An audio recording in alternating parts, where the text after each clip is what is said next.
Rashad, why you didn't hit me up? What's up, Rashad? Hey, Rashad. What's up, Rashad? Thank you, Rashad. Brother, I love you, brother. Trump lead. What's up, Rashad? What it do, boy? Hey, Rashad. Yo, what's up? We got a matinee of a stream, man. Happy Fat Tuesday to all who celebrate.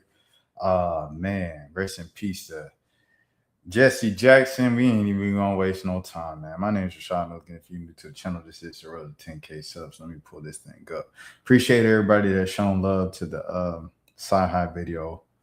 All that, you know, I am a video essayist at heart. But the streams is my day job. Huh? Hold on. Let me see. I want to see this first. Hold on. Because what is this? The thing just been popping up all day. Oh, snap. I holla. Anyways, let's get into it, bro. Let's get into the real stuff. I hope everybody's doing well. Happy Tuesday. Happy Mardi Gras. Happy Mardi Gras. Jesse Jackson, Reverend Al Sharpton, my mentor, the Reverend Jesse Jackson, has passed. I just prayed with his family by the phone. He was consequential and a transformative leader who changed his nation and the world. He shaped public policy and changed laws. He kept the dream alive and taught young children from broken homes like me that we don't have broken spirits. He told us that we were somebody. I am somebody, and made us believe. Come on now. I will cherish him, taking me under his wing, and I will forever do my part to keep hope alive. A giant has gone home. Sending prayers, so many prayers, love, and heartfelt condolences to the Jackson family and every person around the world whose life he touched and who loved him. R.I.P. to the Reverend Jesse Jackson. And here's the photos here. Reverend Al Sharpton, man, at the hospital here in the office. And here, it looks like DNC right here at a dinner. Man, that's Selma, of course, with the President Joe Biden at the time, then president. Here he is again, man. Sheesh.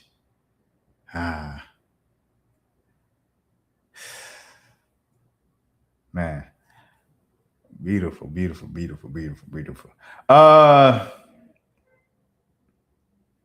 Like real talk, bro. Just real. I'm gonna do everybody's stuff first. Then I'm gonna talk. I'm gonna do it like that. I'm not gonna talk in a minute. I'm gonna just show everybody stuff. Look at Michael Jackson and the big Al Sharpton. Oh, Nelson Mandela and the big Al Sharpton. Dang, man. Rainbow Coalition, man. You know what it is. Family. MLK, man. All right, bro. Dang, boy. That was a good dude. I will say that, though. That was a good dude, man. Donald Trump. The Reverend Jesse Jackson is gone at 84. I knew him well long before becoming president. He was a good man with lots of personality, grit, and street smarts. He is very egregious, someone who truly loved the people, despite the fact that I am falsely and consistently called a racist by the scoundrels and lunatics of the radical left.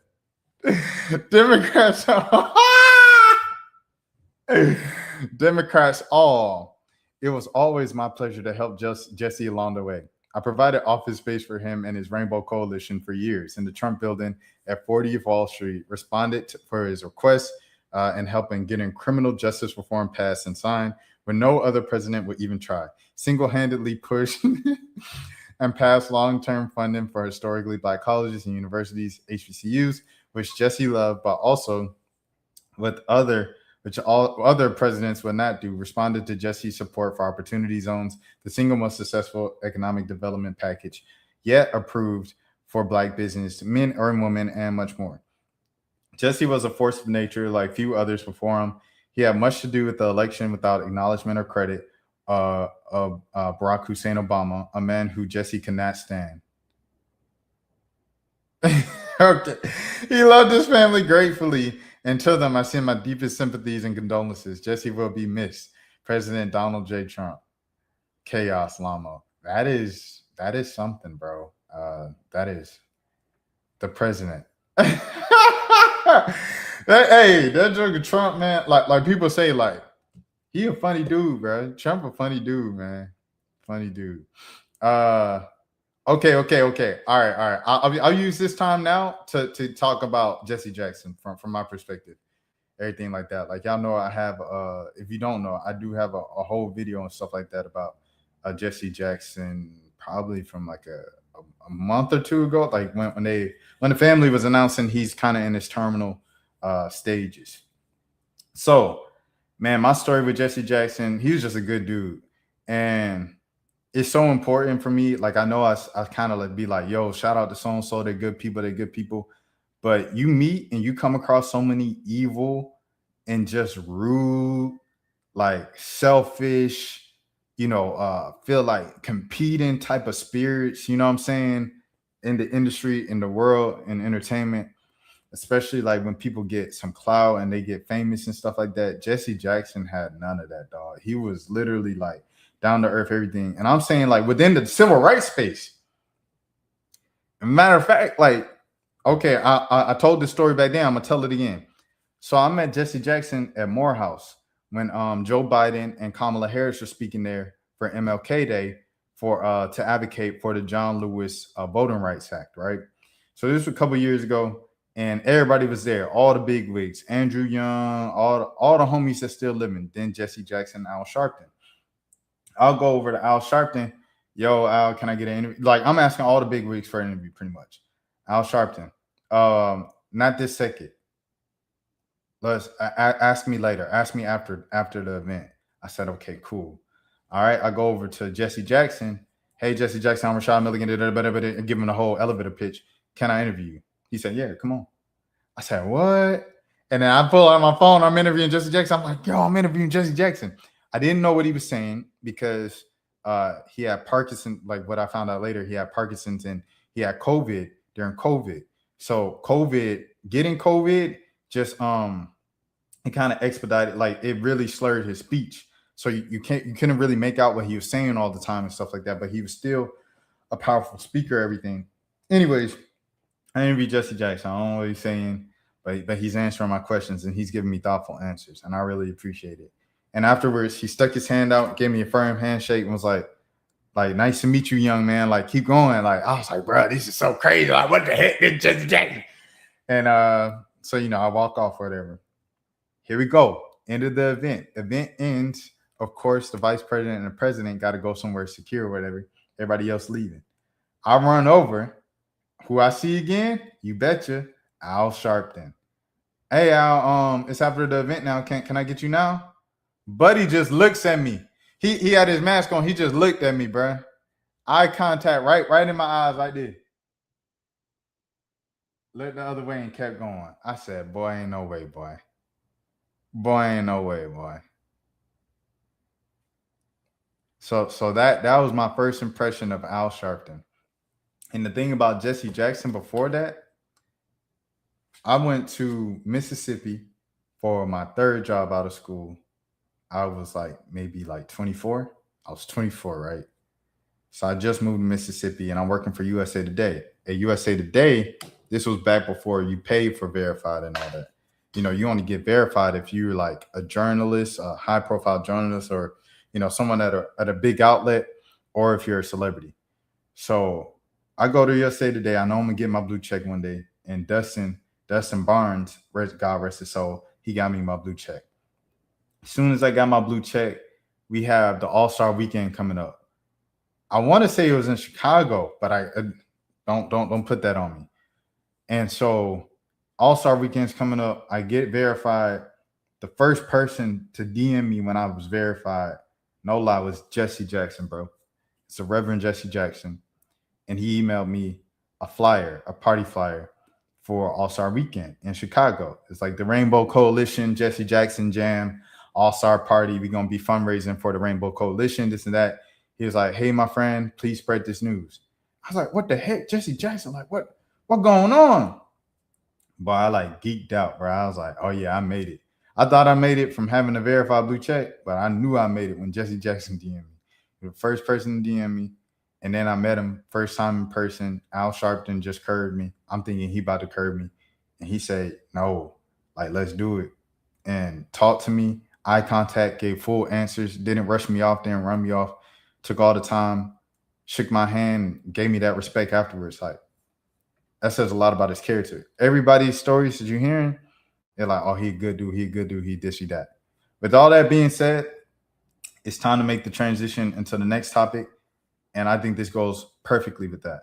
Let's go. 2024, Instagram. I was the first American presidential candidate to raise the issue of Palestinian human rights. I said it then and I'll say it now. Our histories from South Africa to Palestine to right here in the United States of America are inextricably combined. Commemorating the Reverend Dr. Martin Luther King on his work and legacy to support peace and justice for all, I think about Palestine and the rights of the Palestinian people. With Dr. James Zogby, a dear friend of mine and a director of the Arab American Institute, which stood in 1988, 40 years ago, advocating for peace and justice. As I said in Lebanon in 1979, we do not seek to exchange sufferers, rather to stop suffering. This is what I'm still fighting for in 2024, with a rainbow coalition of Palestinian, Jewish, Arab, Muslim, and Black conveners at our emergency summit for Gaza, calling for a ceasefire and humanitarian aid for the people of Gaza. Hashtag ceasefire now, hashtag ceasefire, hashtag keep hope alive, hashtag I am somebody, hashtag love, hashtag peace, hashtag summit for Gaza. And he gave photo credits to every single person, bro, from the dang 60s and the 70s, bro. That's a real true jit, man. That was a real true jit. Here he is, Reverend Jesse Jackson with MLK doing the work, bro. And here he is with his dear friend, like he said. A thing, man, Nelson Mandela. Allah bless you, Jesse. Yes. No surrender. Long life Palestine. Yes. Long live Palestine. Yes. Free Palestine. Free Gaza. But yeah, man, like that's the thing, bro. Like, I remember the second thing. So I met him in Atlanta, but it was also, I went up to New York for the Rainbow Push Coalition. I think it was 25th anniversary. It was one of those anniversaries, right? And I covered him up there, and then he did the I am somebody speech. He said, I am somebody. And like his voice, he still had it. Unc still had it. You know what I'm saying? He like used all of the mic to speak loudly and everything like that in that one moment. So like, man, that was just something just crazy to see. And then he spoke again at the stock market exchange. And I was up there recording because I was interviewing like I'll Be Sure and Pete Rock. And so like they're like, nah, Jesse about to speak. And so they had to get out the way. So then I stepped down, and then someone pushed me in the back to like stay up there to keep recording him. So I'm recording him up, and then eventually they was like, you got to step down the steps, Rashad. But I was right there in the face, bro. Like, real legend, bro. Real legend. It's a moment I'll never forget, bro. A day I'll never forget. Like, shout out Reverend Jesse Jackson, dog. But yeah, man, there you have it. There you have it. This man spoke up for Palestine back then. He's speaking up for Palestine in recent times. And that brings us to the NBA. Yeah, look. Hey, you see how I did it? That brings us to the NBA. Okay, here we go. Here's LeBron. This used to be my boy, Christian. Yeah. Christian unfollowed me. I did a video about him this season. And then what else? What else with Christian? And then, yeah, some other stuff and everything. I was like, okay, probably by association. I respect it. Anyways, Christian, he had this video of LeBron. So shouts out to Christian. Israel. If I have fans over there, I've never been there. If I have fans over there, then I hope you've been following my career. I hope I inspire people over there to not only want to be great in sports, but I want you to be better in general in life. So hopefully someday I can make it over there. Like I said, I've never been over there, but I've heard nothing but great things, and I appreciate the question. Fans, what message would you like to send for Israel? So they had reporters all weekend asking specifically about Danny and asking about in Israel. The entire weekend, knowing, of course, what you know. So yeah, hold on. Let me see if I can see the video of the reporters calling him. Okay, here it is. Hold on. Denny and Danny. Let me see. Danny.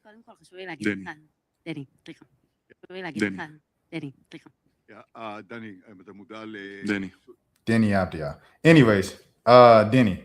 Okay, so yeah. So it was like this agenda they was pushing. Like the league was pushing it for real. But I mean, I realized like a lot of Israeli journalists and media came out there because it's Denny's first time. You know, Denny's first All Star, and he like one of the few Israeli basketball players and stuff like that. Yeah. So that's what LeBron said. First of all, this what LeBron said. Let's keep it pushing, bro. Let's keep it pushing. I'm getting off track. Wait, hold on. Is this the first one? That's the first one? All right, cool. So here it is. You heard nothing but great things about Israel. ... Really? A billionaire and still a slave. Hate to see it. 1.2 billion is piss poor. He can't get fired or canceled. He needs some money. He needs to stay employed. That's funny. That's funny. It's funny.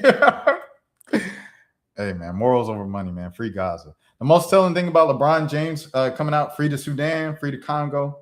The most telling thing about LeBron James coming out as a cowardly Zionist is that he has FU money. So he's not doing it to secure a bag. This is the most important part of class analysis that people must understand. LeBron James is just signaling to the Epstein PDF file elite that he is one of them and he will never side with the people over them, ever. It's important to send this message should be allowed in their club to the PDF elites. This is why we must embrace class warfare and never trust these celebrity scumbags ever. Harsh words, man. Harsh words. But the thing about it that I think like you could be like, oh, LeBron, that's not his job.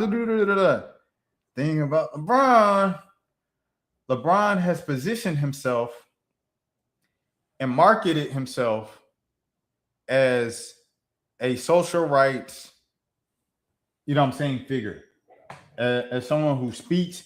And he said, yeah, beyond all the greatness that I pursued on the court and all the people that I pursued through my play, like, know that we spoke up for Black lives and we spoke up for what's right with the I promise. And LeBron did that. We didn't do that. We didn't do that to LeBron. You know, he the one that called out Charles Barkley. You said you're not a role model. I'm more of a role model than you'll ever be. That's what LeBron said. Charles Barkley let you know what it is. I'm a scumbag. I'm a gambler. I'm a cheater. I'm not a role model. Don't look up to me. LeBron is the one that said, I'm more impactful than you. He said that. So because LeBron put that standard of excellence and greatness on his shoulders of stuff beyond the court, it is what it is, bro. It is what it is, dog. You got to hold that. Once Nelson Mandela said, we all know too well that our freedom is incomplete without the freedom of the Palestinians. And there's a Palestinian flag right there. There you have it.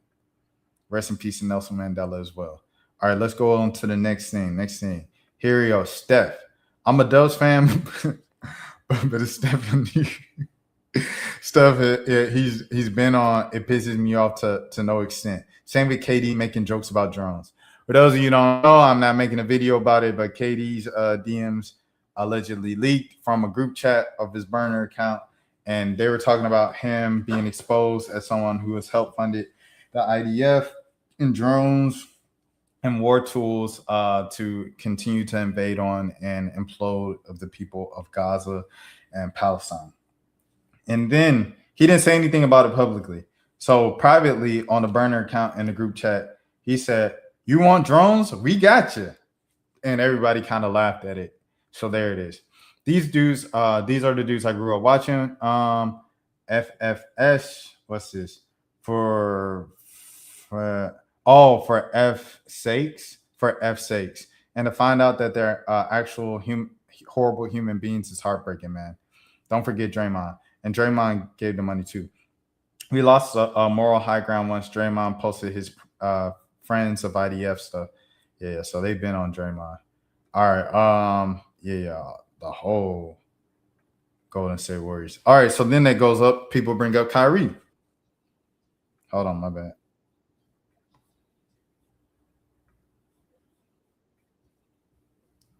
Twin. Hold on. My bad. Let me get right. We don't even ask real questions during All-Star Weekend. No real questions that happen, bro. no real questions. And anytime somebody asks a real question, it's like, oh, it's a lob for something else, for a brand setup or anything, you know. And y'all know the real questions I'm talking about. Y'all know the real questions I'm talking about. I don't want to talk about anything that's really going on. Y'all know what I'm talking about. Y'all know what I'm talking about too. We don't have to go into details about it. I'm not going to go and share it, but y'all know what I'm talking about. Hey man, Kyrie said y'all ain't about to suspend me again. Bro, they made that man Kyrie. He was suspended like 2 weeks. He had to give a public apology. He had to meet with the folks at the little thing. He had to, man, come on, man. They made Kyrie the Pope. Boy, what? Kyrie said, I posted a link to Amazon Flick, man. Look, they got on Kyrie behind, man. And Kyrie like, man, look, it said they call me crazy. They call me everything under the book except for a child of God. Hold on, I'm about to reshare. And he said, now look what's going on. Spike Lee and Kyrie is the only one with some ball. Wemby won't go for the propaganda either. But Spike Lee, Wemby, Jaylen Brown said he was general. Jaylen Brown was specific. But Jaylen Brown also been in trouble. Remember when he was talking about the Hebrew Israelites? And he had to come out and say, I apologize. I thought it was the Q dogs. Jaylen Brown, you was about 25. You know that wasn't no dang Q dog. You black, you from the South. You know that wasn't no dang Q dog. You know that was the Israel Hebrew life. Anyway. This whole celebrity idea is eroding. The whole fame idea is eroding. That shit was sold to us, y'all. You got people out here that are human, that are acting every day of their life. They're not even real. They just on NPC shit. Every day they acting. They don't even know the world is a stage, dog. And it's a lot of terrible actors. It's a lot of terrible actors out here. The world is a stage. There's a lot of terrible fucking actors, dog. You know what I'm saying? I'm just gonna say it. I'm just gonna say it, dog. I'm just gonna say it. I tried to tell Spice beforehand I said it, but the whole idea of celebrity, bro, if you're not a real person and you can't stand on your morals and principles out here, move out the way. You can't stand on any principles and morals out here as a person that's trying to see this world become better, move out the way for the time being. I'm not paying attention to all the the beefs going on, or this whole celebrity idea is eroding. The whole fame. There you have it, bro. There you have it. Kyrie keeping it, like I say, Kyrie, he not no perfect person. He ain't Jesus Christ or nothing like that. You know what I mean? But shoot, I salute Kyrie for at least, I feel like using his platform in a way that's responsible, goes against the grain, not being afraid to lose money. Because it's like, how much more money can you lose, bro? You got $100 million contract, a couple $1 million from your independent shoes or your different shoe company that you signed with. Nike wanted to drop you because you said what you said. You didn't even say nothing. You just dropped the link. And they tried to force you to say something that you didn't even want to say when you came back. And you didn't fold. And Kyrie, hold on. We go beyond this. Because, look, we're going to talk about this, right?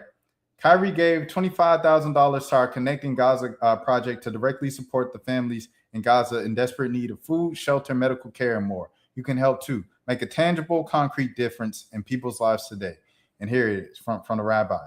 And shouts out, this a rabbi right here. You know what I'm saying? Like, this is a Jewish man. I have nothing against Jewish people. I'm not anti-Semitic. It's plenty of Jews and plenty of people with Israeli ties that's like, nah, man, what's going on in Palestine, what's going on in Gaza is not right, bro. It's people over there saying it. So I'm like, shoot, who am I as an outsider to be like, but anyway, I say this to say Kyrie been on this type of timing. He's been on it with black families who have lost their loved ones, their kids, teenagers, and stuff like that, way too young. He's donated thousands of dollars to them anonymously and just publicly through GoFundMe's and stuff like that. Kyrie been on this type of timing. He's not a perfect person, but he does a lot of good stuff, bro. Like true good stuff. Like he really uses his money and his platform in the way that he thinks is the best way to use it. Kyrie had his time. Like His rebrand was crazy. Pre-Kalani was crazy, bro. Where he was in the club with the two white girls on his lap in the club, you know what I'm saying, with his hands on their goodies in the club and posted it on Twitter, bro. Like, or someone else posted on Twitter or Instagram. Like, Kyrie had a full rebrand, dog, on Awakening. And I appreciate that so much, man. Shouts out to Kyrie. Like I said, the boy ain't perfect, but goodness gracious. That man does a lot good with his money and his platform. Shout out Kyrie Irving and his celebrity. Here goes Wemby. Okay, so we sticking with Wemby now. Fourth row on the left. How would you describe playing with Denny Abdia during this experience, and just how's he viewed around the league at this point in the step he's taken this year? How's he viewed? Takes a lot of free throws, so playing against him, I haven't played against him this year, but advice is to not defend without fouling. And I mean, I don't know how many minutes I shared with him on the court, but as I was saying before, I mean, today was a pretty fun experience.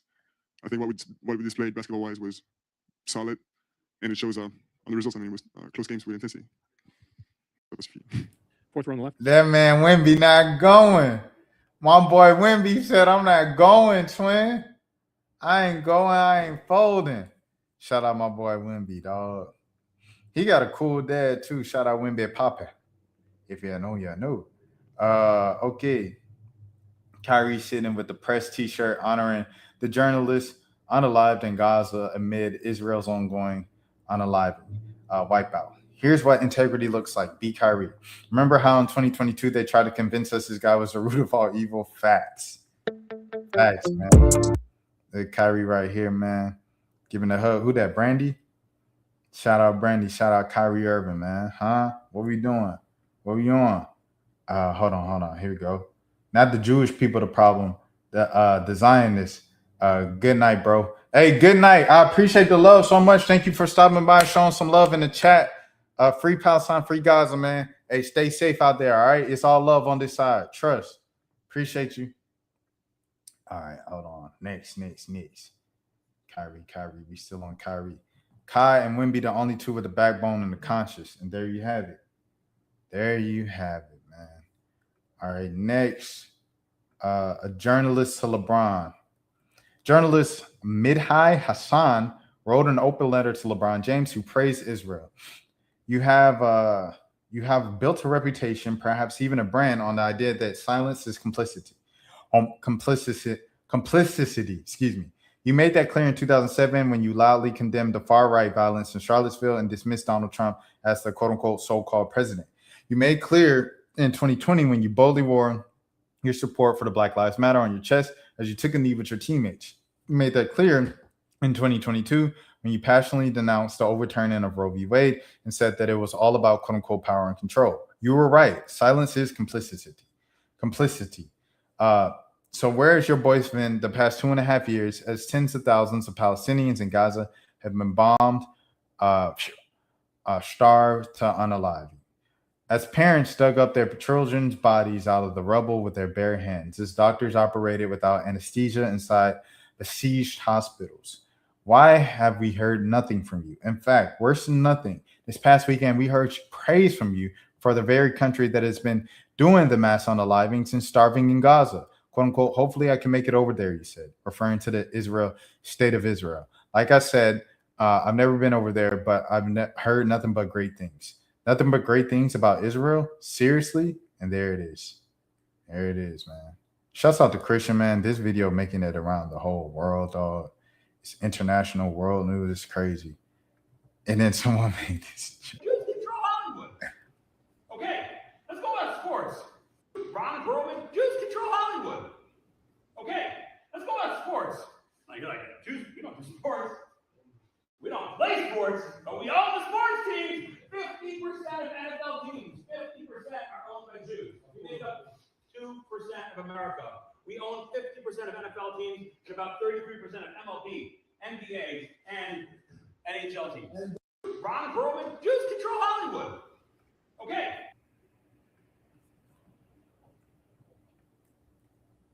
All right. Keep pushing. Dwight flashback. As you guys know from Dwight, when he tweeted Free Palestine, and it was years ago, and he said, like, the league called him, his agent called him, and everything, and they made him take it down to stay in the league. And said this is how the NBA treats players who speak out against Israel. By the way, and so there's that. And here's the reality to bring it all home from Andre G. Shouts out to Andre G. I'm shocked people aren't making a bigger story about aren't making a big story about what Ant said to Jalen Johnson. Like Dad told him that he coming to the Hawks, and they caught it on camera. If LeBron said that in 2016, it would lead every show for 2 weeks. These new dudes motion is weak. He said, motion weak, or are we contending with the reality that our favorite sport is a Zionist haven? Crazy, bro. So now we move on to Kendrick. Has Kendrick Lamar said anything about Gaza in 3 years? Because I haven't heard anything. I heard about Drake, though, $500 K donation. So when they said this, I looked it up. I said, Drake did that? Drake signed a letter urging for a ceasefire on the bomb of Gaza alongside 40, Bella Hadid, Dua Lipa, Boots Riley, Riz Ahmed, Rhonda Jules, Macklemore, so many other prominent actors, artists, and advocates. And as an advocate for ceasefire, I think Io Debris, she's been in this as well. Yeah, Io Debris right there. Adam McKay, Andrew Garfield, Ben Affleck, Bradley Cooper, Florence Pugh, Jennifer Lopez, Jon Stewart, Mark Ruffalo, Oscar Isaac, Quinta Brunson, Rachel Adams, and Rami Youssef. Who else? What else was going on with that? I'm trying to think what else was going on over there with that. Oh yeah. Drake is obviously, Jewish. So I mean, there you have it. I don't hate Jews. You don't hate the Jews. Drake appears to show love to the pro-Palestinian protesters outside of his Copenhagen hotel. This was written last October 2025, by Cole Blake, a hot new hip hop. Drake is currently in Europe for Party Next Door to tour to support their recent album, Some Sexy Songs for You. Drake seemingly showed love to a crowd of protesters supporting Palestine outside of his hotel in Copenhagen this week. In various videos circulating on social media, he steps out on the balcony and waves to the group. He also forms the shape of a heart with his hands. Drake is currently in Europe to perform some special shows for You tour with Party Next Door. Fans on X, formerly Twitter, have been praising Drake for the move. "Quote unquote, it's funny how Kendrick is supposed to be the revolutionary rapper, yet has never much acknowledged Palestine or Sudan." And if you remember at the Grammys, SZA was speaking out. She says a lot of crazy stuff going on in the world right now. Hey, keep your head up. It's not the end of the world. We're all better when we're together. We call for world peace. That's what SZA said. And then Kendrick got up there and said, yeah, all that, what she said. It is just funny. It's like Kendrick was the one that's like, I ain't scared to say nothing. I'm Kendrick Lamar. I go against the establishment and the people for the black. Yeah, it's funny. One fan replied to a post from Kirko. Others felt the video was being misinterpreted. This is not him showing support. He went back inside. Another added go back inside your room, showing support apparently. Drake previously signed a letter addressed to former President Joe Biden calling for a ceasefire to Gaza in 2023. We come together as artists and advocates, but most importantly as human beings, witnessing the devastating loss and unfolding horrors in Israel and Palestine, the letter read. We ask that as the President of the United States, you and the U.S. Congress call for an immediate de-escalation and ceasefire in Gaza and Israel before another life is lost. Other artists that signed it happened to be Victoria Monet, Jennifer Lopez, Macklemore, Jordan Peele, Amine, Kaytranada, Belly, Kaylani, Killer Mike, 40, and more according to Vibe. And then if you remember, what did I want to say? What do I want to say about this? What's this thing? Drake showing love the guy. What happened with Biden? They called for a ceasefire. Biden called for a ceasefire, and Kamala Harris also did throughout her campaign trail, right? But the U.S. was still sending money to Israel. So it was just like publicly they were doing it for the look, but it was just weird.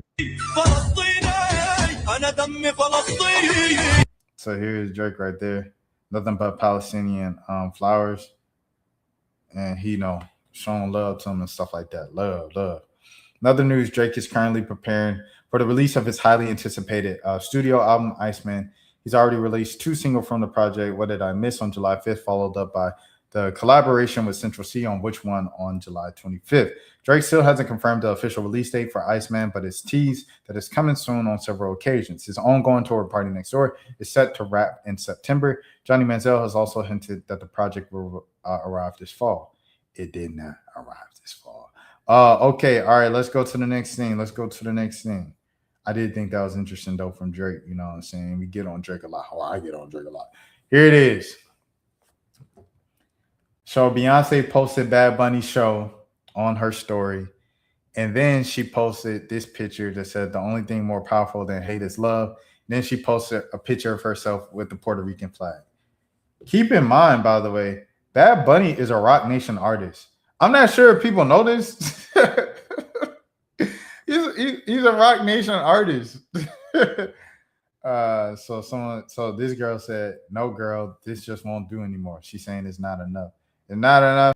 Few solid left, but it's not enough. Few that I really stand, but it's not enough. So now this other thing about Beyonce. Someone said, "Hi, my name is Medi, and I have considered making this video for a few years, and I didn't because I was nervous to record myself and post it.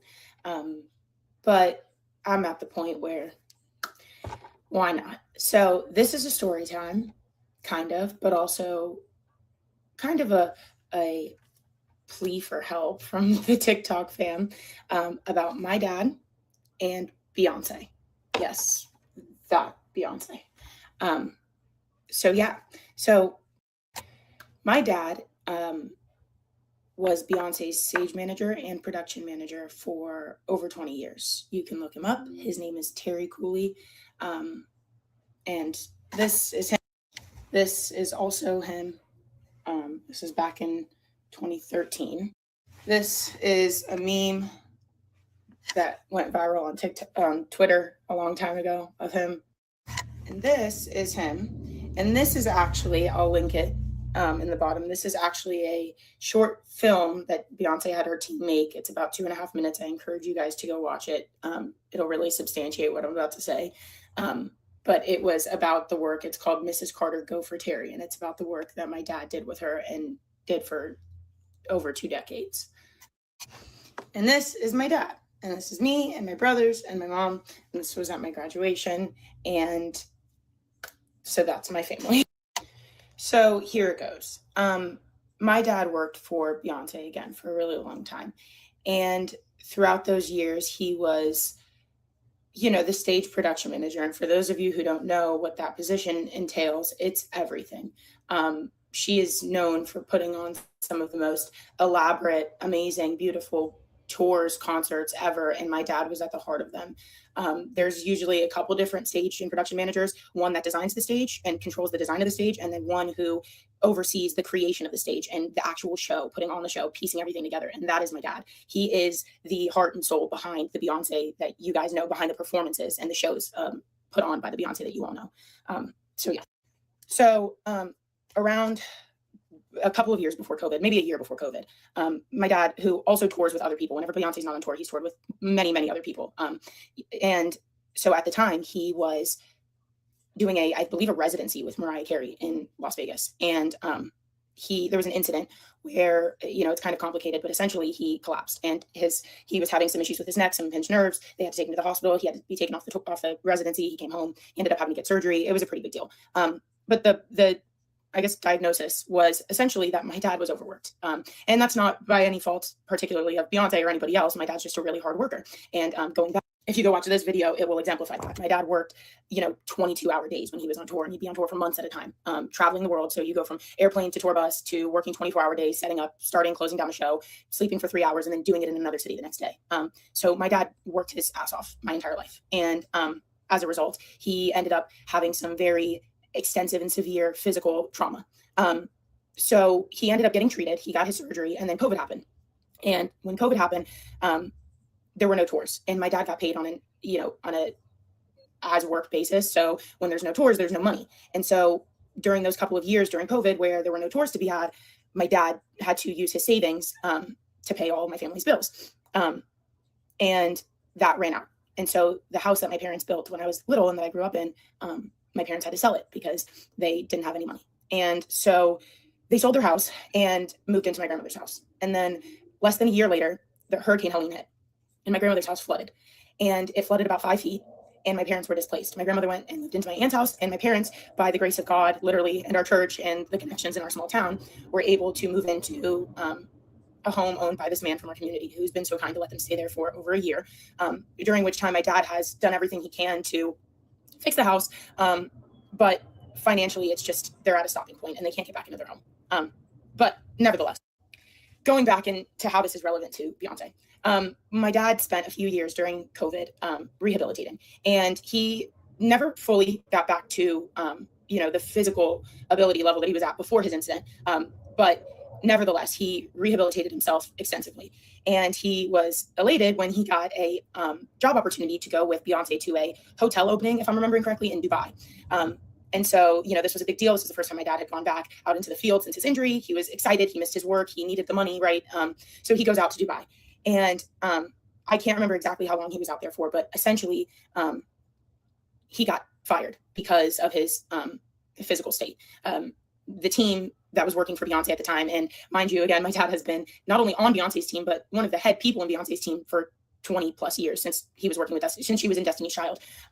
They decided that he just wasn't keeping up enough because he couldn't walk fast enough and he couldn't move quickly enough, even though, there are plenty of positions that they could have given him where he could sit behind a desk and help design the stage, or, have fewer, maybe not be expected to work 24 hours straight, right? But rather than make accommodations, they made the determination to let him go. And okay, so long story short, here we are today in 2026. And my dad has been out of work for a few years, and they being my mom and dad, have hit a financial wall that my brothers and I can only help so much with, because this is the American economy, right? We have to take care of a million things. And I worry about my dad because he put his heart and his soul into Beyonce's career, and other celebrities too, but primarily her.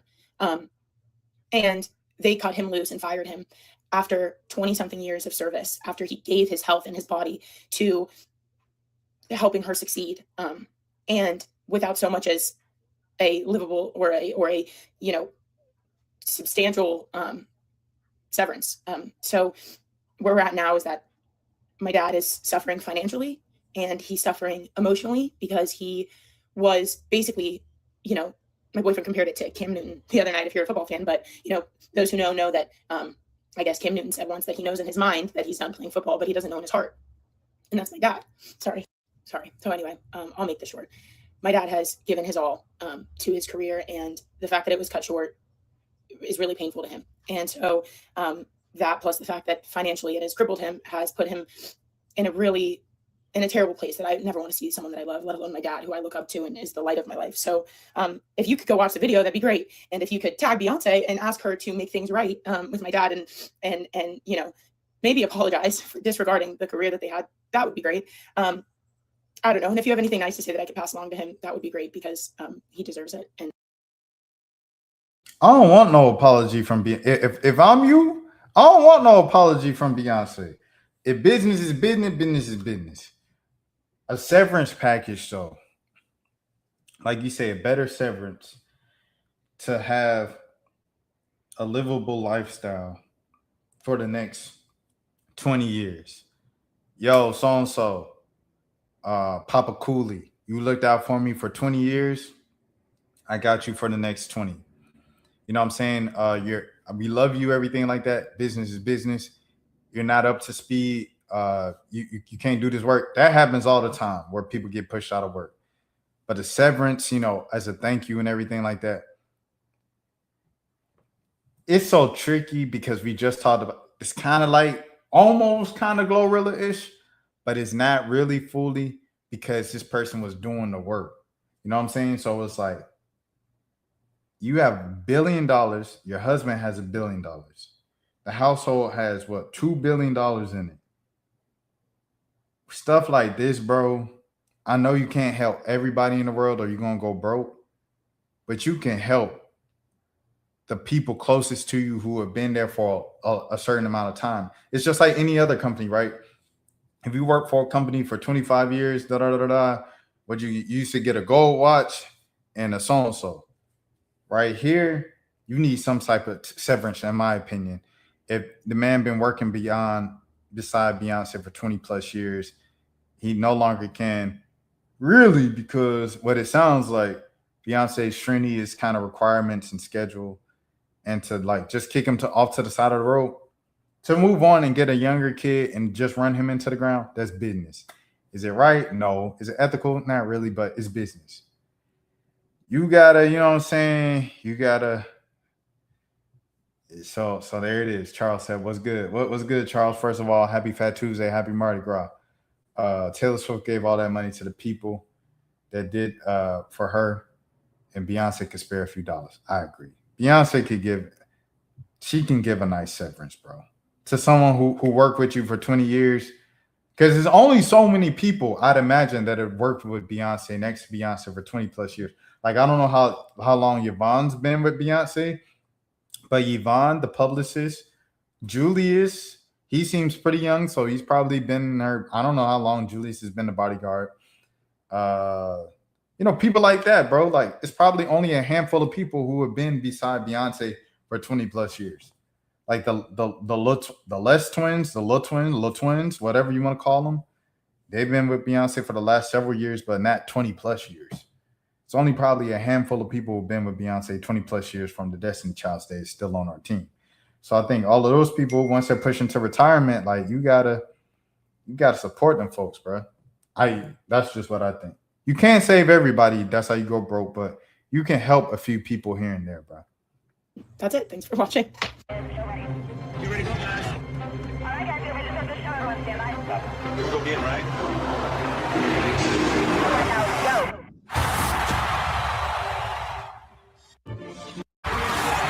People see mostly results of our work, but not all the things it takes to get our jobs done. Yeah, you doing all that. You moving the whole stage and the speakers and you chauffeuring Beyonce to the stage and back, doing that 20 years. You can't even get $40,000 a year. Beyonce, you can't give this man $40,000 a year, gang. $40,000 a year. If he disabled and this, I'd imagine he might be in the 60s. That's on a low end. He probably not in his 50s no more. He probably in his 60s. So for the next 20, 30 years, you can't give this man and his family $40,000 a year. And he pick up a part-time job at a grocery store or something like that and get a couple more thousand, maybe 10 more thousand a year. And he'd be good in a small town, at least to get by and pay the bills or whatever. Social Security, add that up, add everything up together. You can give that man $40,000 a year into for the next 20, 30 years. You only got 20, you know what I'm saying? Hey, salute to the, young lady that made this, his daughter and stuff like that. But you only got about 20, 30 years on earth. You know what I mean? You can do that, Beyonce, bro. That's just how I feel. But hey, I've gone where I've given all my money away trying to provide for others. So I understand it to a certain extent, but I also never had $1 billion. All right, we're going to go, Taj, speaking about the negotiations, man. Everybody's a free agent this year. We all made sure that when we signed our last contracts that they ended with 2025 because we knew that we were coming into a new CBA in 2026. So this year for the WNBA, which is why we're even trying to negotiate even more right now, is because we can't have an expansion draft. We can't have a draft. We can't have anything. We can't have even we can't even have our free agency talks because there's no CBA to even base off of. I can't even go negotiate a contract with any team in the league because we don't know what the cap is. We have no idea. And every time that we keep coming back to the league, there's a new estimate on the overall value of the league that keeps increasing. So you keep increasing and then keep trying to literally depreciate our value, our equity, our finances within the business. It don't make no sense. It don't make no sense. It don't make no sense. And I don't want to hear shit else about our league loses money. Every professional league, every organization loses money somewhere. Literally look at their expenses for the year. You can literally look at the Brooklyn Nets expenses for the 2026 or 2025 season. You can't tell me they're not losing money. You're talking about teams that are flopping in the NBA. I don't want to hear none of that shit. But I will tell you what does happen for owners. Like, I remember in our meeting at All-Star this year, the Seattle owner came up and was like, you don't understand, we lose all this money, X, Y, and Z. And I just, like, we were like, girl, first of all, you get a write-off because it's a real estate investment for you. So already money off. You rent it out, you sign it, you have signage all over the building. You rent it out for leagues to be played with that you don't think that we know that you're getting excess money on, and all the other shit that comes with it. So, like, what are we talking about? What are we talking about? So, yeah, we'll give you updates on the CBA when we get updates on the CBA. But for 8 months, we have gotten no update. We have gotten no update for the last 8 months from the league. So, yeah. Yeah, Chelsea Gray made more than her entire W salary for 31 minutes of play in a one-on-one tournament. They keep playing in our faces. That is like, it was like the audacity. Whenever we're at their meetings, it's the audacity for me that, like, this is not, and I don't mean this as no knock, but this is a league full of women that have finished their degrees from some of the most elite colleges in the country. And you're telling us we don't understand basic economics. You're telling the Fisa and Stewie that they don't understand a basic business plan after they started Unrivaled. What? The proof is in the pudding. What are you talking about? What are you talking about? What you talking about? You want to take a huge ass percentage of the whole pot, and then what's left of the pot, we have to split. What the fuck are we talking about? If you're taking this big ass piece of the pot, then why the fuck are we splitting the other side that is ours? Why are we splitting it? Because this is what it looked like. This is what it looked like. This is what they want to give us to split.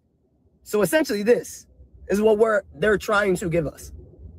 And I'm not fucking playing with y'all. Like, on everything I love. I can't tell y'all the percentages, but if this is what they're giving us, this is what we're expected to get because we have to split that. Fucking sense does that make? What is it?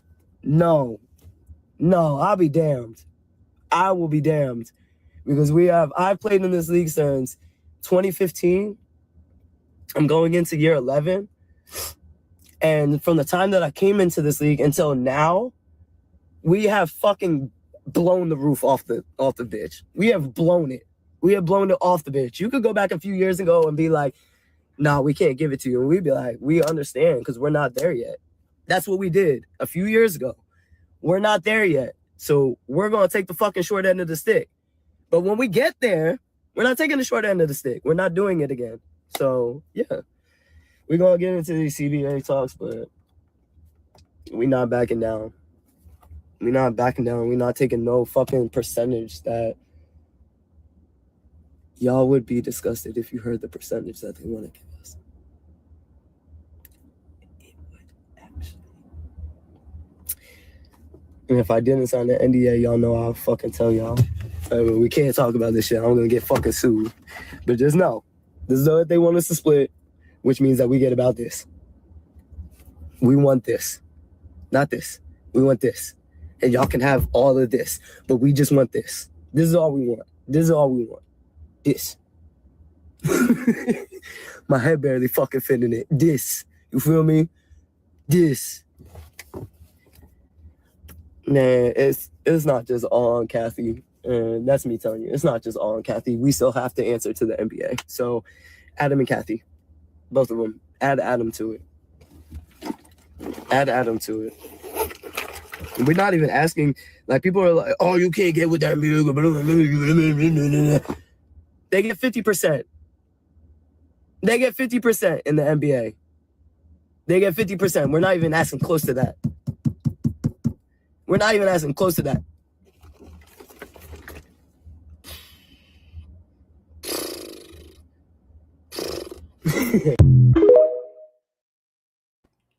I appreciate Tosh. I feel like this is the most answers that I've gotten about this entire thing from anything. And she did it in an entertaining way, everything like that. Shout out to Tasha Cloud.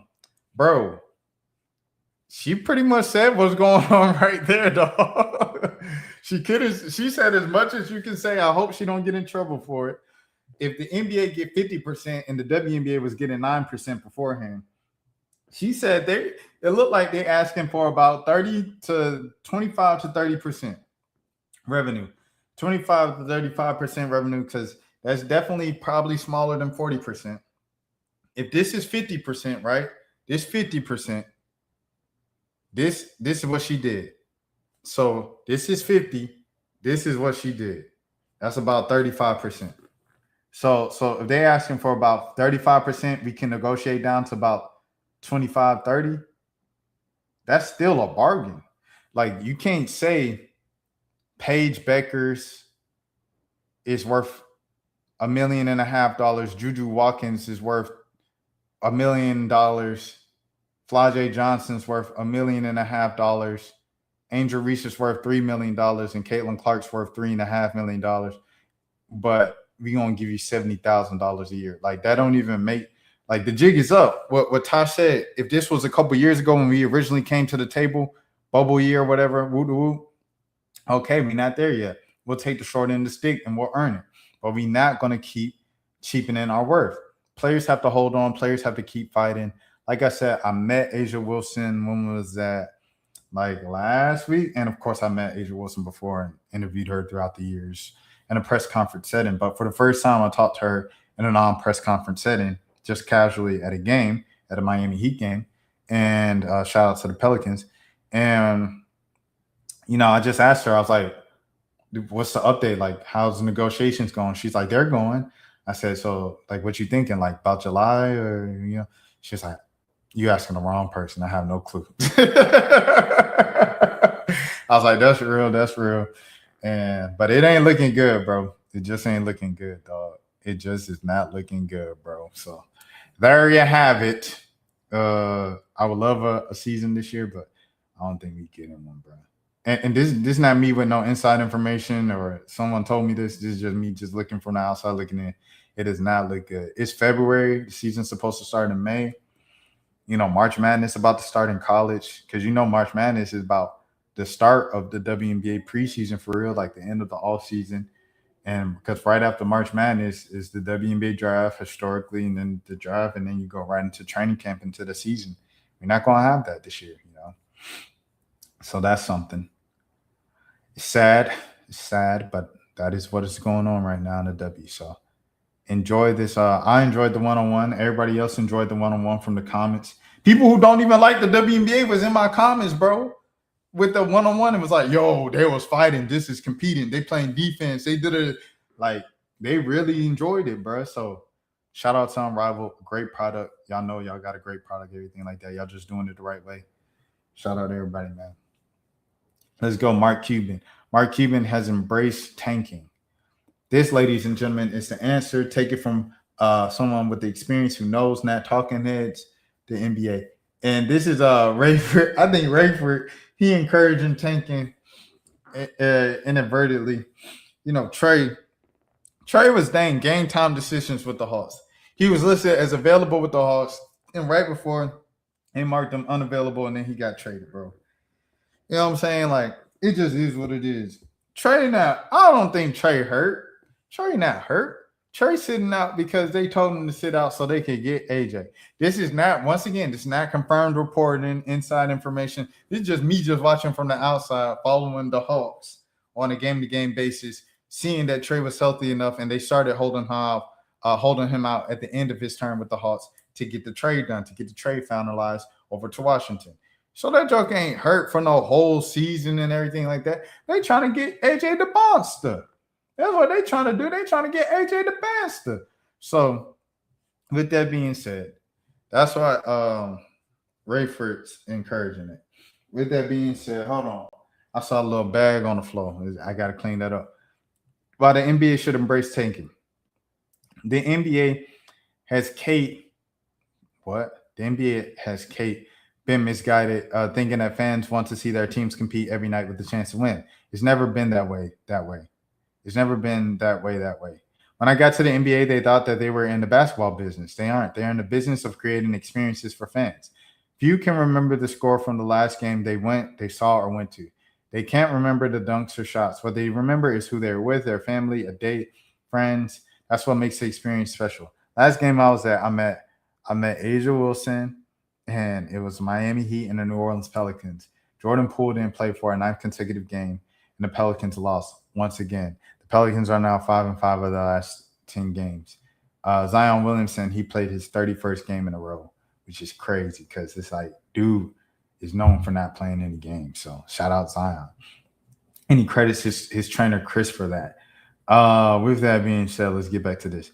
Their family, friends, and the date. It was like the first home game without Jose Alvarado. I believe so, too. So there was that. Jeremiah Fears had 20 points. I remember that. Fans know their team can't win every game. They know only one team can win a ring. What fans care about their team's record is want. What fans care about their team's record want is hope. Hope they can get better and have a chance to compete for the playoffs and then maybe a ring. Then one way, get closer to it via the draft and trades and cap room. You have a better chance of improving via all three when you tank. We didn't tank often, only a few times over the last 23 years, but when we did, our fans appreciated it. And it got us to where we could improve, trade up to get Luka, and improve our team. The NBA should worry more about fan experience than tanking. It should worry more about pricing fans out than tanking. You know who cares the least about tanking? A parent who can afford to bring their kids to 3 kids to a game to buy a kids a jersey of their favorite player. Tanking isn't the issue. Affordability and the quality of game presentation are. All right, so here's the thing, Mark Cuban. If you tank, right, the parent who brings their 3 kids to the game that can't afford to bring their 3 kids to the game and takes them to the team store to get their team's favorite player's jersey, that favorite player is going to get traded. You know why? Because of tanking, he's going to develop a reputation of, oh, this guy's not a winner when the franchise told him not to win. What are we doing here, bro? Like, bro, don't try to pee on my leg and tell me it's raining, dog. Like, bro, I watch basketball, Mark Cuban, bro. Like, the NBA fans are smarter than you giving them credit for right here. Like, these fans know something, bro. And you know what tell you that? YouTube will tell you that. When random jokers around the country they're playing, they doing the background screens. And every time 25% of the time he do the background screens, he going to make the left-hand layup. Like, they're breaking the game down with mathematical things. They're breaking down the cap space in the CBA better than some of the team owners and GMs can in the league right now. They scout better than some of the scouts out there right now. They can draft better than some of the people drafting and know what's right in business move. They know all the stuff about basketball, bro. Random fans just with Twitter accounts and YouTube accounts, bro, and YouTube channels. You can't tell these fans that they ain't smart, bro. The same fans been begging to get Kenny and Chuck and Shaq off the air because they prioritize jokes and entertainment above actual basketball talk. And then they shout it out, you know what I'm saying? John Wall, when he talk about basketball on NBA TV, they shout out Blake Griffin and Dirk Nowitzki and all them jokers over there at Amazon when they talk about basketball. So it's like fans know basketball, especially these days more than ever. And fans care about basketball. No fan wants to go to a game and just watch a team lose all the time. I'm telling you, as someone from the media who goes to games of one of the lower teams on the totem pole in the last 2 seasons, and I've gone in the middle of blowouts to walk the concourse on the upper deck and the lower deck, talking to fans directly. And majority of those fans do not enjoy the experience of watching a team lose again. It's not an enjoyable experience for anybody involved, bro. Stop, dog. You don't even have to tank. The Pelicans this year aren't tanking. They literally cannot tank. Well, you know why? Because they don't have a draft pick. They're losing naturally because they just don't mesh well. They aren't a good team together. A lot of good individual young talent. Together, they are not a good team. They don't have the right coach, the right scheme, whatever the case might be. They're playing better under James Borrego, but they're still losing. They aren't tanking on purpose. They're losing because they're just not good together. It ain't working.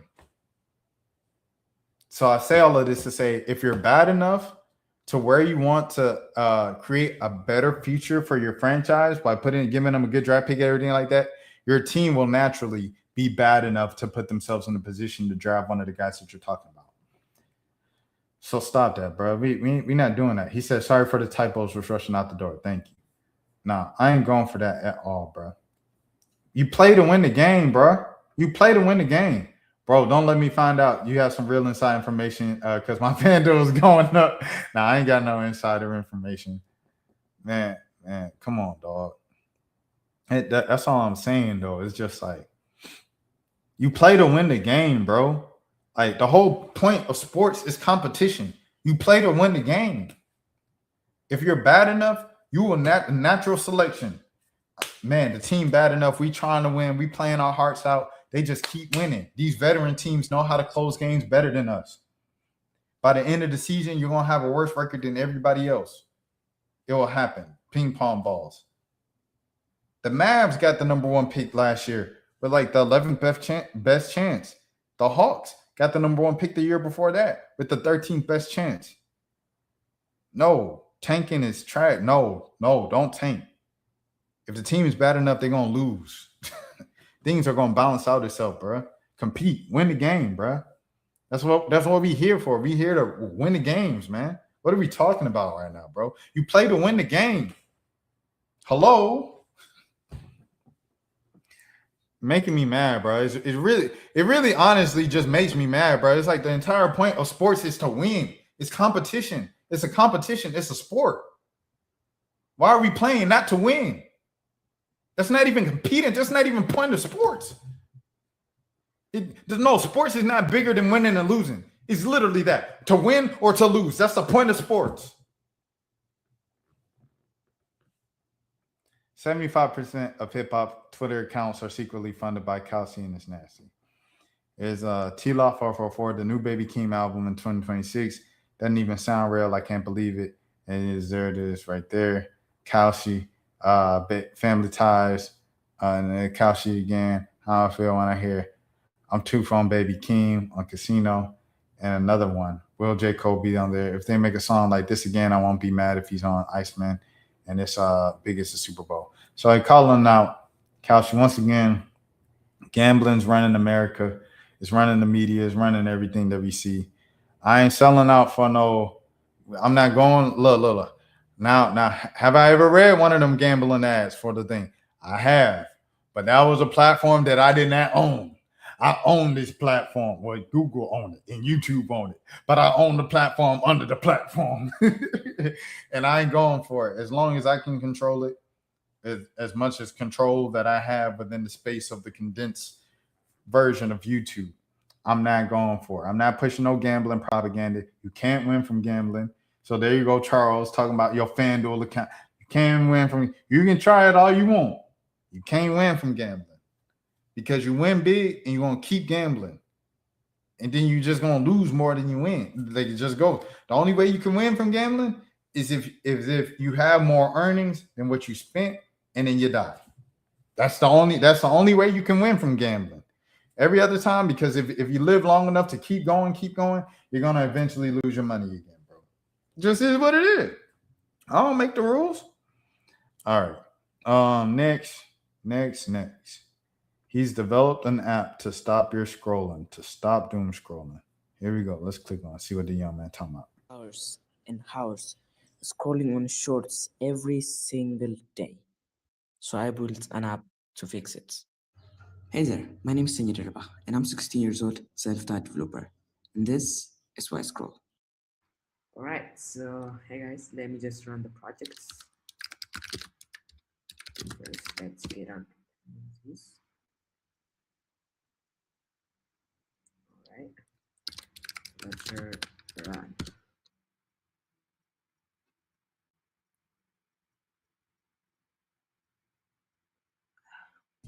Perfect, the project is running. So the first step is gonna be like enabling the permissions. So there are two permissions, the accessibility service to detect shorts and also display over other apps to show the block overlay. So I'm just gonna enable that. Perfect, now it's time to set the limits. So there are 3 limits, the daily limit, the per session limit, and also the cooldown limit. Just gonna set it to 5 minutes. And then for the session limits, so let me just make it 2. The best thing about this is like it cannot be like greater than the day limits. It has to be at least half of it, so that's good. And this is the cooldown. This is how many minutes you have to wait before like you can watch short after the session limit is done. You can set it to 10 hours if you want to for the cooldown limit. Perfect. This is what the dashboard looks like. Here I have the progress bar. All right, let me test it out.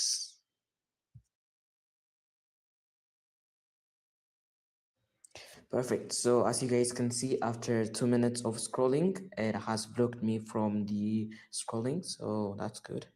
All right, so here you can view your progress, and also this is what the setting looks like. In the settings, you will be able to edit the daily limit, session limit, whatever. And there's also a feature which is known as a temporarily turn off.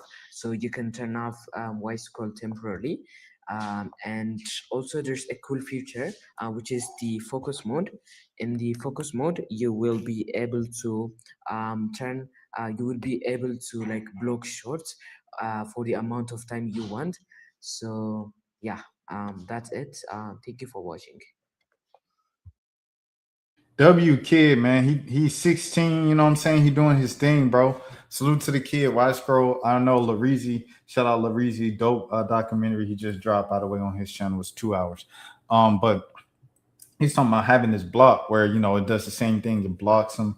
So he only spends a certain amount of time on social media. And a lot of times nowadays he watches like Malcolm X docs and learning about Black history and everything like that on YouTube to continue to educate himself and further his mind and everything like that. In the meantime, where he has free time as opposed to just consuming slop. So that's very commendable and salutable. The kids, they have to do this. You know, the kids have to do this on the way up more so than what, you know, our generation. If you're my age, you know, I'm a young millennial, I guess a middle-aged millennial or young, I don't know. I'm 31, so wherever that is. But I'm not Gen Z, so yeah. But yeah. Like we didn't have really too much of this to worry about. I know for me, the main reason why I take breaks from Instagram right now, I ain't been on Instagram in like 2 years, is because of I don't know, on Instagram I just spend too much dang time on it, bro. Like the Instagram is like, it's like TikTok. That's why I never got TikTok. Like you get on TikTok or something like that, and it's starting to become like that on Facebook, where like, you know, you click on a couple reels that are interesting to you, you watch them, and then your entire algorithm becomes that. And so you just look at the same stuff, and like, you know, like you watch a kid like dance, do a little dance challenge, and you just watching a bunch of kids like doing, you like, hey, yeah. And then you look up and an hour or 30 minutes is going, you're like, dang, I ain't doing nothing. I ain't making no money. So, you know, all that stuff is salute to this kid, man. But at the same time, I'm still mad about this Mark Cuban thing, bro. Like, you literally play to win the game, bro. Like sports, like the people say, oh, sports is bigger than that. It's about unifying it. No, it's to win or to lose. That's the objective of sports. That's like the entire point. And you go to the game to see who's going to win. This y'all talk so much every time. Oh, the participation trophy era. Oh, it's so weak. Everybody's so sensitive. Everybody's so soft. Well, listen. Why can't we compete in an all-star game anymore? Why doesn't anybody want to win? Why does nobody care about winning anymore? Ring culture, you know, so and so. They made rings. They made this. Man, y'all sound weak when y'all say stuff like this, bro. And y'all say, oh, it ain't about who wins.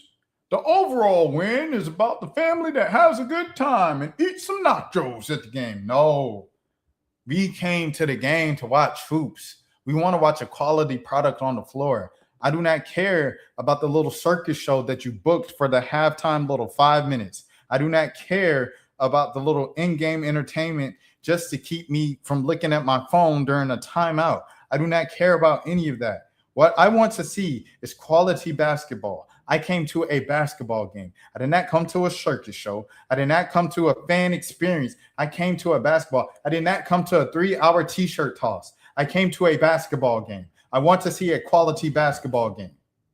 I don't want to see you losing on purpose for you to get the 8th pick in the draft again. You're going to get the pick and you're going to get number 8. They're going to rig it to whoever traded their superstar anyway. Well, LeBron said it himself. Oh yeah, the Cleveland Cavaliers just happened to get the first pick when I go. Then they get it again when I leave Cleveland. And then you know what I'm saying? Like, oh, they get it when Derrick Rose just happens to be the best prospect coming out the draft. Okay. You know, it's the same thing. But if LeBron called it rigged, then it might just be rigged. So with you knowing that it might just be rigged for the big, the international team with Tim Duncan and Manu Ginobili and Tony Parker, the legacy of Greg Popovich, they just happen to get Wemby. Okay. You trade Luka, okay, you're going to get Cooper Flag. You trade Anthony Davis, you're going to get Zion. You just think that just, okay. So say there might be, a pattern here where the lottery might be a little, you know what I'm saying? Patrick Ewing goes to the New York Knicks the first time they have a lot. Oh, okay, all right. In New York, okay, all right. So say that's the case, right? If it's rigged, why are we trying to – you can't go against a rigged system. Is it rigged or not? Win the game. If you're bad enough, you will lose the game. You don't have to worry about that. You don't have to try to lose. The Utah Jazz with Jaren Jackson Jr., they could have won them first 2 games after the trade. They was going to lose majority of the next 20 to the end of the year. They weren't about to go no 20-0 to end the year. And they weren't about to make the playoffs in the West. They in the West. Even if they made the playing tournament, they would have lost in the playing tournament. Didn't Dallas darn near make the playoff tournament last year? Missed the playoffs and got the number 1 pick? So what are we talking about right now? That's all I'm saying, bro. Like, you play to win the game, bro. It's sports. It's competitive. Compete. Thank you, bro. Thank you, man. Man, shouts out my boy Trey, man, in the building. Shouts out to Lame Shacute and Patchful, man. Happy Tuesday. Happy Mardi Gras, man. These folks got me yelling at dang 3:47 in the afternoon. Let's go. Jaden Smith, man. Honestly, my dream in life is to have a building on Skid Row where I can give out free meals every single day, breakfast, lunch, dinner. And I can do things inside of it. I can create jobs and like a good vibe. Like, that's my real dream. That's my long-term goal. And I just want you guys to come along this journey with me. And I want the I Love You community to support me while I'm trying to do this. But that's my real goal and dream. We don't have a brick and mortar store right now. We don't have a place that we can be set up at all times. But I want to have that. And I want the community to help us get there in the future. So that's the plan. Honestly, he's trying to get that good PR back after rudely leaving that lady's interview because she brought up Kanye West. You ain't had to leave and try to do the Oral Farm go viral and everything like that. You could have said, I don't want to comment on that. No, thank you. It was nice talking to you. You was a nice lady. Everything, it ain't personal. I just don't want to comment on that. You have a great day. And keep it moving down the carpet. And it had to be no rule. Look at the lady in her eyes and then roll your eyes and walk down the carpet and just ignore everybody else on the carpet. He trying to come up with good PR. Oh, yeah, we want to provide a home with food for the homeless. And Jaden Smith been doing this for a minute. He been on the homeless stuff for a minute, like the giving the box waters out, everything. So this, he ain't new to this. He true to this 100%. The I love you stuff. He been on this for a minute. So he not faking. However, the timing does seem like, bro, you just trying to clean up. You rudely leaving that lady, whatever. You have the money to do it, Jaden. Just make it happen. He ain't got that much money. It's a very good idea, but at the same time, it gives homeless another reason to be homeless. No, it doesn't. It's enough homeless. Oh my gosh, bro. That's like saying like we shouldn't have homeless shelters because it encourages people to be homeless again. No, even with it's not enough stuff and resources to house it. Like it will have to be from all of the elites. It can't just be one elite child of an elite person in Hollywood, bro. Which ain't even like the real money. It's just kind of like a lot of money among the, I don't know. People just don't be knowing what they're talking about. I don't think they know how big of a problem the homeless problem is in a place like Hollywood or LA, dog. Like Jaden could do all of this and it would still be a lot of homeless people. So it's not encouraging people to be homeless because some people still going to be left out. People just be talking to talk. They don't know what they be talking about. Here's a throwback of Kendrick talking about J. Cole. A lot of people can rap, but it's very few, man, that have this thing, this gift. I put it to you this way. My partner, Jason Estrada, man, he told me, man, it's a sin. Just as much as a sin is killing a person and stealing and everything else, it's a sin for me not to be doing what I'm doing. If I chose to take the easy way out, knowing that I had this gift. Everybody can rap, but only a few get in these positions, where they can really speak, to a generation of people and, have them follow it. And when I listen to people like Cole, it's that gift. Entertaining can, only can go so far. You know what I'm saying? I was talking So there it is. There it is. Shout out Kendrick. Shout out Cole, man. I know I just spoke down on Kendrick a little bit for not speaking up, but it is what it is, We coming to the home stretch, man. Yesterday was very funny for me. I seen this man Lance Gross go toe to toe with with the aunties on Facebook. Lance Gross went toe to toe with the aunties on Facebook yesterday, and I was just like, man, I love Facebook, dog. And this man, so yesterday, oh my goodness, he went on a whole rant. He said, yeah, he still got it, bro. He said, I'm going to war in the comments with y'all, man. He said I had to get suited up for the comments. I ain't playing with y'all, boy. So if you don't know, Lance Gross yesterday, he said, it's a late happy Valentine's Day, but happy Valentine's Day to my wife, right? So that was the post. And then they said, oh no, my man got a woman. Oh no. And then some people was like, of course his wife is white.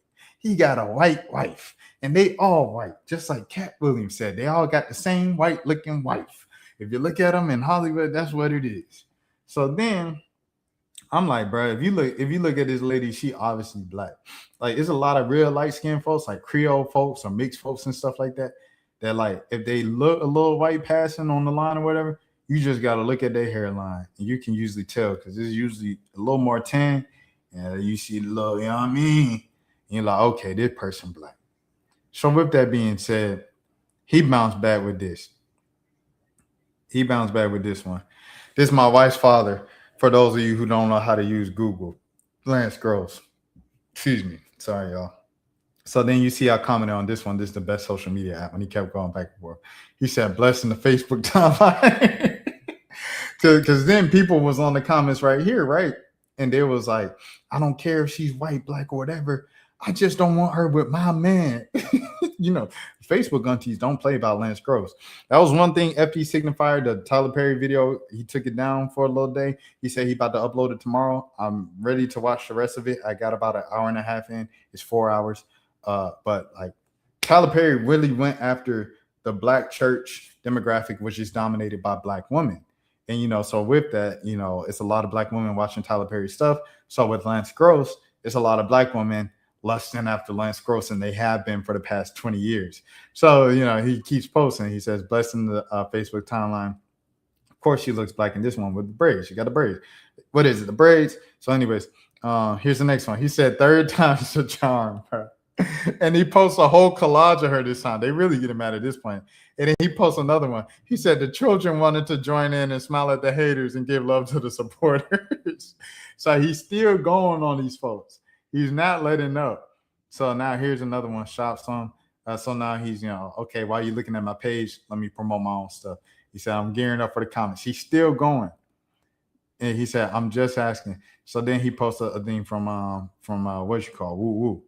And then thank you for the support. He's, thanking the black woman. He's still posting his girl, bro. So he posts his wife and everything like that for the rest of the night. And everything else just looks like scheduled posts and regular social media manager approved schedule, all that stuff. I thought that was really funny, man. He went back and forth with the Facebook aunties. That's my favorite Kendrick quote of all time. Go back to it consistently. Man, yeah. I know I went to a show and he was saying, I do it for y'all, who can't rap, to be a voice of the people and this, everything. So he been on that for a little minute, you know what I mean? Let me see. For driving with a device in your right hand even if you don't have a right hand. All right, man. So you're gonna receive a citation for wireless communication device handheld while driving. We got to put the phone down as we operate a motor vehicle. Oh, and you put on there that you saw me with my right hand holding it, yeah? I did not put that. No, if you want to take it to But court, that's what you said when you pulled me over, yes? That you saw me holding my device with my right I'm hand. not disagreeing with you. Yes, that's what I said. Okay. Yes. If you want to take it to court, And that's what you saw? that's what I said. That's what you said you saw? Yes. Okay. Okay. If you want to take it to court, option 5 on the back of the ticket. That's how you take that ticket to court. Do you have any questions for me? No. Thank you. Have a good day.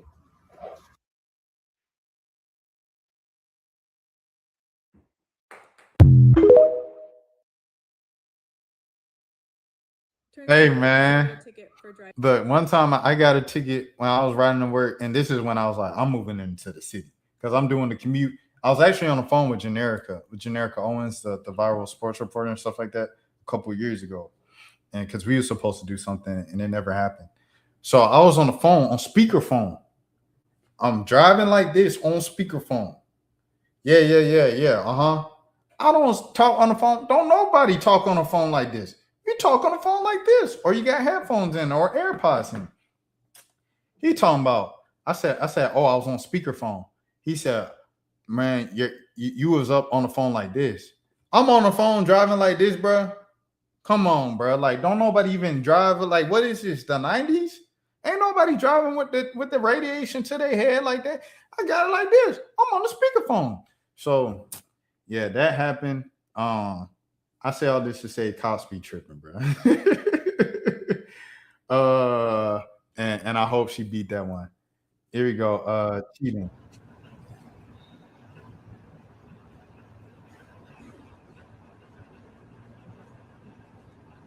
I haven't been seeing anybody. Okay, well, go on, read the messages. Right, look how clueless she's acting. Gil, can you not? Narcissistic, psychotic. This is insane. Why don't you explain yourself? Gil, Go ahead. No, go ahead. Go ahead. Go. You're just gonna walk away?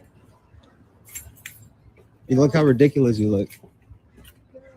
Go. No, go ahead. No, nobody's coming on shit. Go. Gil. No. It's crazy. You're pathetic. All that fucking shit you did to me, blaming me for shit, accusing me of things, because you felt guilty the whole fucking time.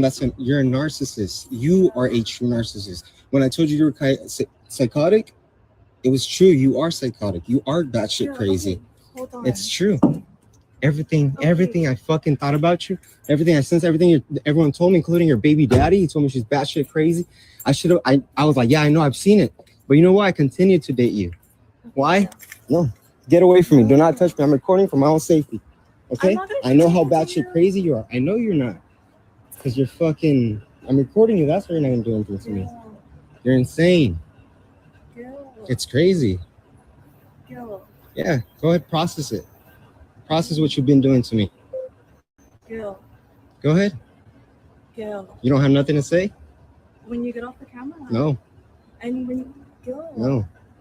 Fuck no. What, so you can hurt me or something? No, but I want to talk to you. No, there is no talking, Leslie. No, I want That's to it. talk to you. I hope you live a miserable fucking life. I hope your dating life goes to shit.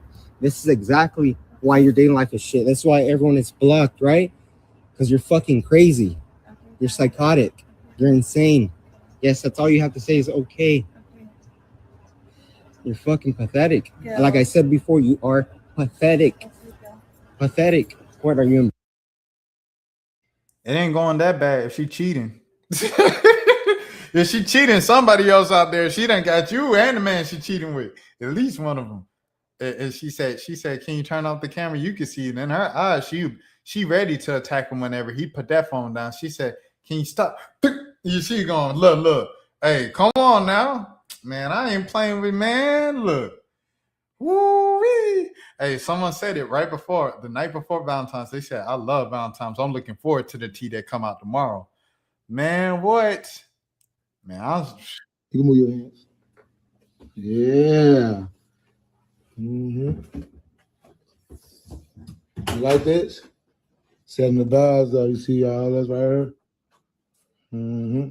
Happy anniversary, baby. Happy anniversary. This cool.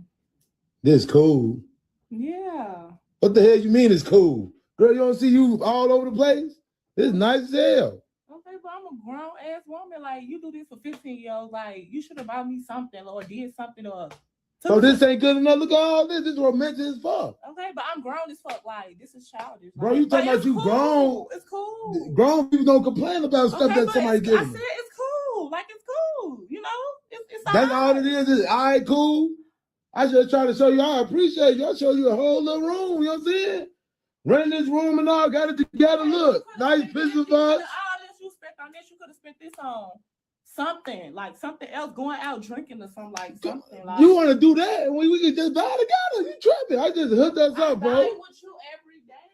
I buy with you every day. This would be here all the time. Like, you ain't grateful for shit, bro. Hey, it's crazy because I was about to give like a serious response to this, and then I seen who was recording. This looked like Big Homie Blocks.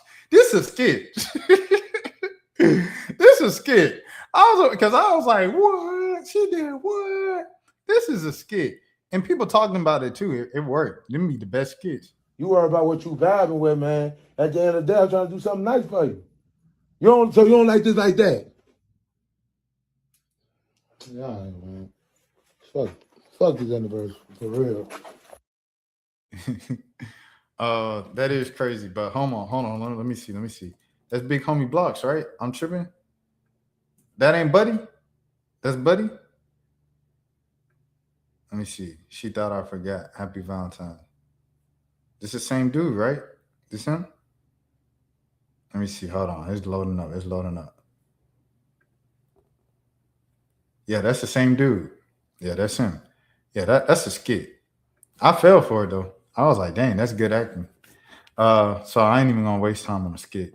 But in a hypothetical, that is crazy to like not be appreciative of it. I seen people being like, she's right.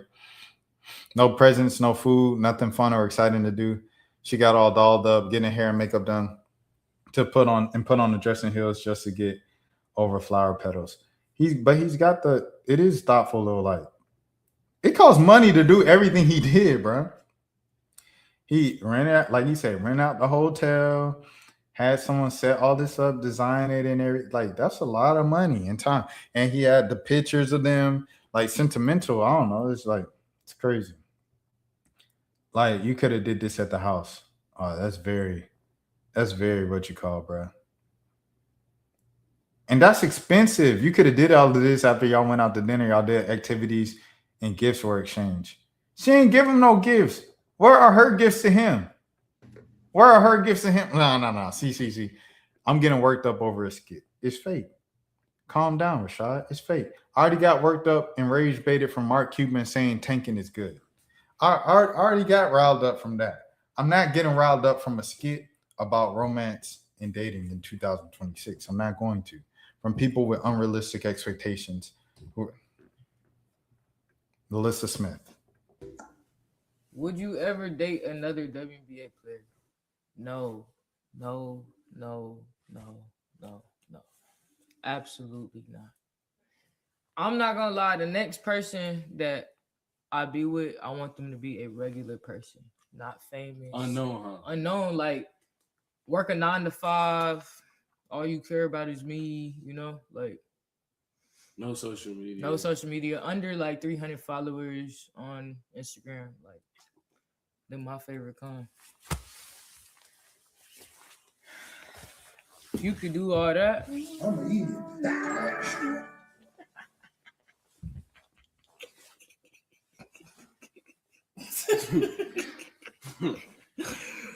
Whoa, check.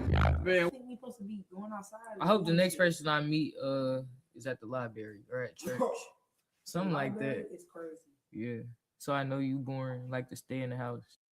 When's the last time you've been to the library? When's the last time you've been to church?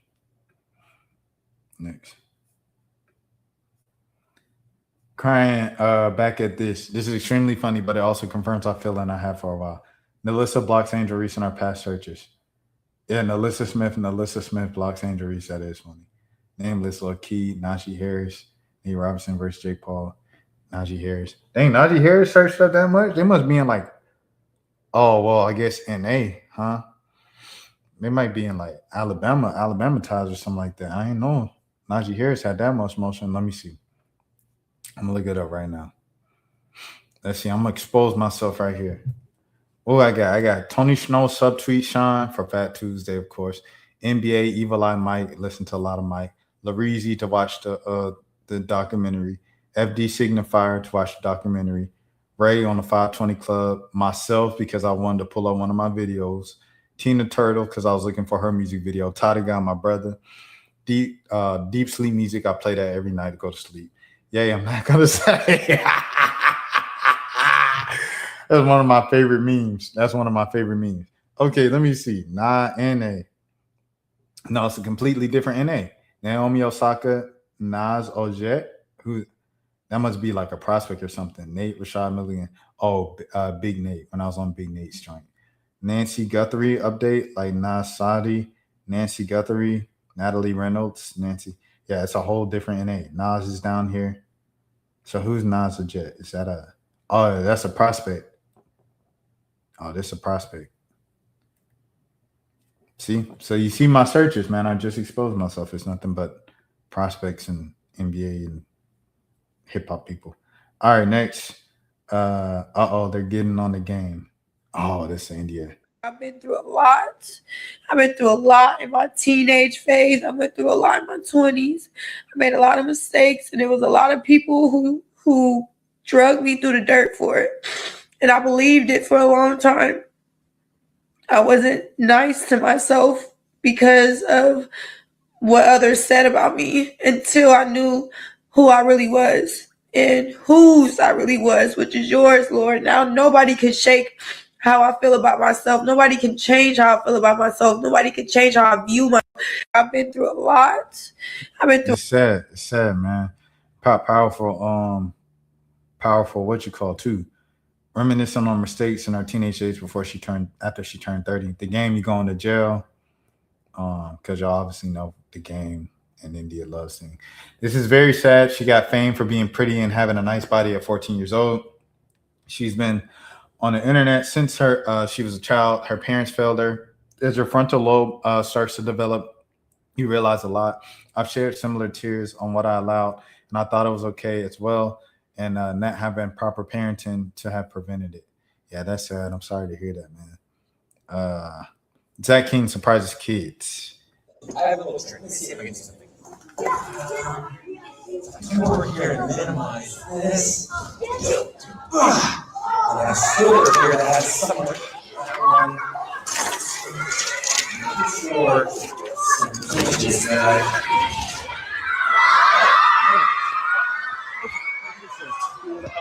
see the song? All right. You ever play with these? Okay. Hold on, I'm gonna try this.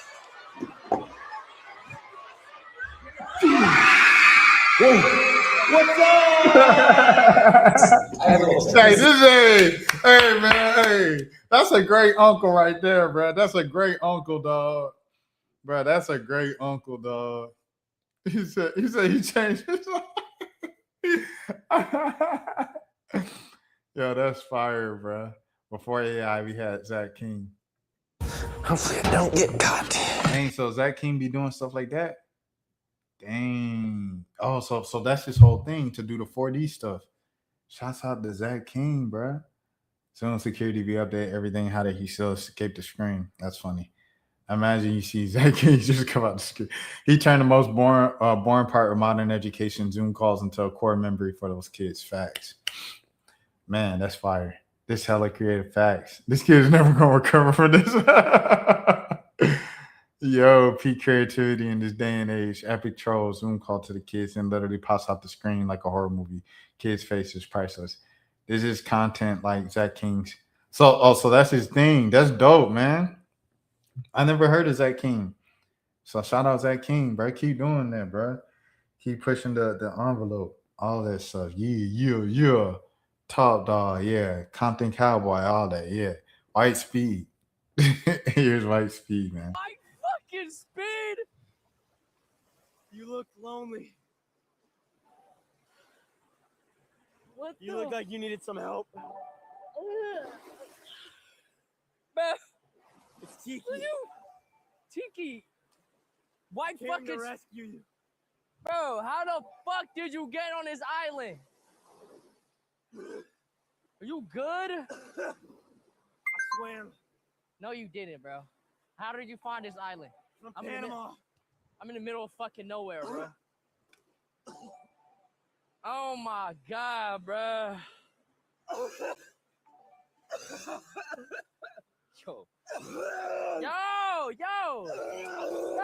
get on the fucking, get out the water. Oh my fucking god, yo, you got it. Yo, that is disgusting, gang. Is that yours? Yeah. Where? You swam from Panama. Yeah. It's a 2-hour fucking boat ride. I started after you dropped your trailer. I knew you were lonely for Valentine's Day. So. You got any food for me? I got some help for you on the way. Deadass? Yeah, I can help. I bet. Bro, yo, honestly, fuck it, I don't give a fuck, bro. I've been working on this fire for 2 days now. Light speed is crazy, bro.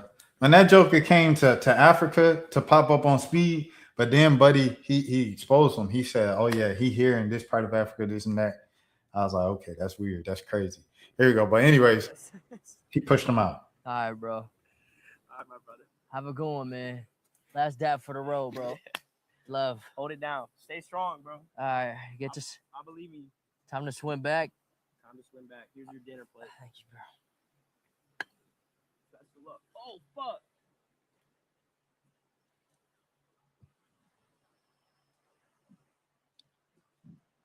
Yes.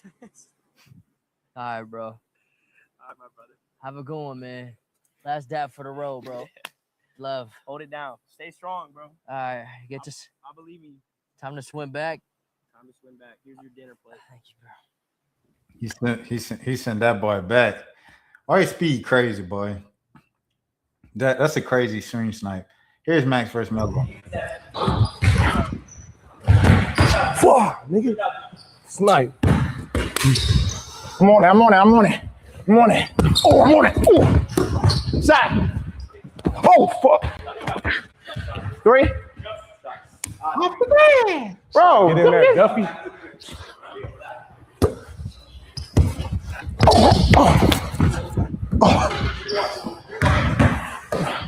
Hold on. I wanted to see if you can make the lay. That's all. Hold on, nigga. Ooh.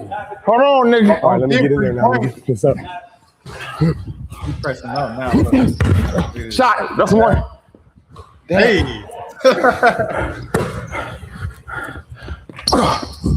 Green, nigga. Ooh. You shouldn't have given him them free points, Jello. Oh.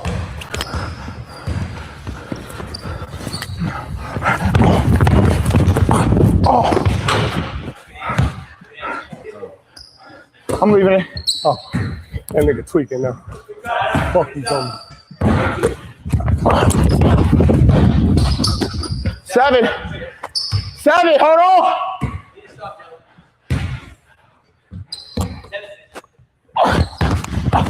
Game time! Hold on, time out, nigga. Game time! Give me that 10-day! A sneak NBA, give me that 10-day! ESPN, my name is Black One Rack. Stop fucking playing! Let's go, we went bold!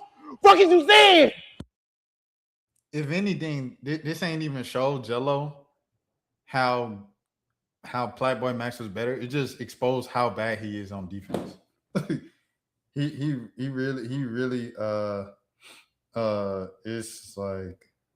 it's like oh, I'm talking about St. Joe night. It's on like the corner of St. Joe on a random Monday night with the Black Indians. All right, yeah. All right, cool. Next, where you? That's question to Bro, what's it like in Boston though? Like, is it like is it like lit? Like, is it, like no, I have no clue what this is. Bro, RDC, all them dudes is funny, bro. Get inside. Get inside. Go down. Get inside. Bro, why is my internet not working no more? Go to the chat. Go to the chat. I was looking at who's actually I mean, wondering, bro. Boston cool, man. Boston got some great people. I can't tell. I was scared when I first got there. See? I was scared when I first got to Boston. Why was you scared? I heard all the stuff that Boston was known for, all the discriminatory stuff, the incarceration, housing, all the different stuff that they go on in Boston. Yeah. I'm not gonna lie, I don't know nothing about Boston. You gotta pull up, man. I think I've been. Boston. You gotta pull up and see it for yourself. Bro, what's it like? That's funny, bro. That's funny. Shout out Dez, bro. Next, Reggie. I think Reggie might be here. Like before you knew you was going, what was the sign though? Like, yo, I'm going to the NBA. What was the sign? Yeah.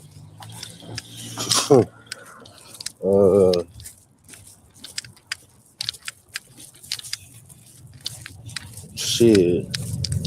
I was just better than me. Like every time I play, I'll be better than everybody. Okay. I'm like, this gotta mean something. All right. Then I became 6'7" too. How you become 6'7" though? What else is it for a nigga to do at 6'7" in the hoop? No, I'm saying like how you get that tall though? Like, is it a secret or not? Shit, nah, fuck no. I'm gonna follow. Like before. So yeah, Najee Marshall, CJ McCollum, back in the city for the Mardi Gras festivities. Missy is out here too. You know, people just having a good time, bro. People just having a good time. There's hooping. Oh, hold on. We lost connection. I'm going out to this one. Look, just points, cash, okay, pump fake, spin, okay, left, double, okay. Use your screen right there, pull up. He definitely not the best streaming hooper, but he's good. Splits the double team right there, keeps the defender on his hip. Uses his right to shield off. He nice. He nice though. He's strategic. There he goes on J Cinco. Body, back down, spin move off the glass. Here you go. All right, step back. Hey, cash money. Taking over for the 9-9 and 2. Gets it. Like nice little square tweener. Okay, back down, spin move. Okay, good. He got game, bro. He got IQ. He got a bag for sure. He not the best. Jab, pull up, smooth, mellow, midi. Look at Kai going crazy. Tweener, cross, tweener. Okay, hezzy. Okay, who's that? Punga he guarding him? Off the glass. That's not Punga. That's somebody else. No, that's Punga. Okay. Oh, one dribble, step back. Oh my gosh. 3-ball, cash. He not the best, but he good. Tweener. All right, tweener. Okay, hezzy. Okay, side step, pull up, good. Cash money, just like Kyrie. Kai said, Miss Kai streaming. Here we go, tweener. Okay, looking, side step, cash. Here we go, tweener, back, 3-ball, cash. There we go. Okay, behind the back. Yes, sir. Right around the rim, did he go in? OT, let's do it. ATL, what we talking about? 3-ball, cash. Pull up, cash. The John Morant silly. It is crazy when Ray be talking about it ain't nothing to do in Atlanta. Like, you tweaking, bro. I got access to the OTE courts and come on, bro. The A&P crib, like, y'all have stuff to do just being with A&P in them and costing that. Cross right there, pull up. Oh, around the rim, it did go in on highest way at UCLA. All right, tweener. Okay. All right. Oh, tweener. Hey. Oh, pick up, cash. Stop playing with him off the glass. Yeah, that's. Oh.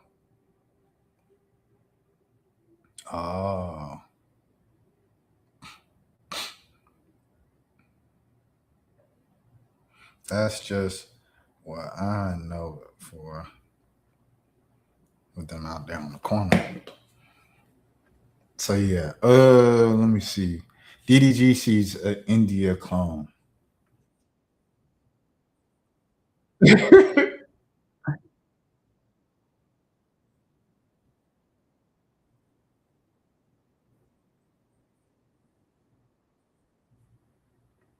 And then how they say is our clone. DDG was loving it. Not them glitching on 4K.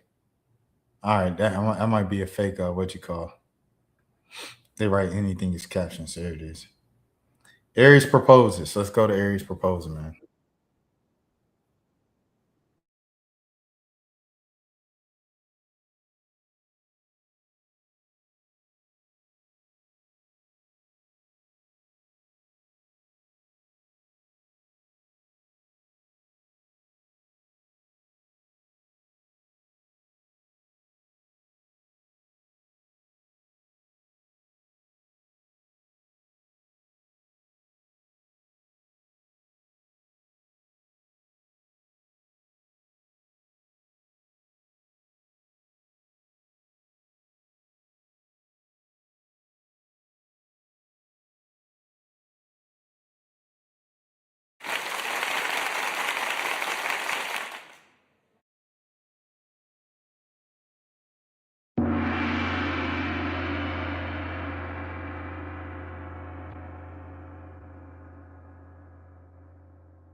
She looked so little when you picked her up.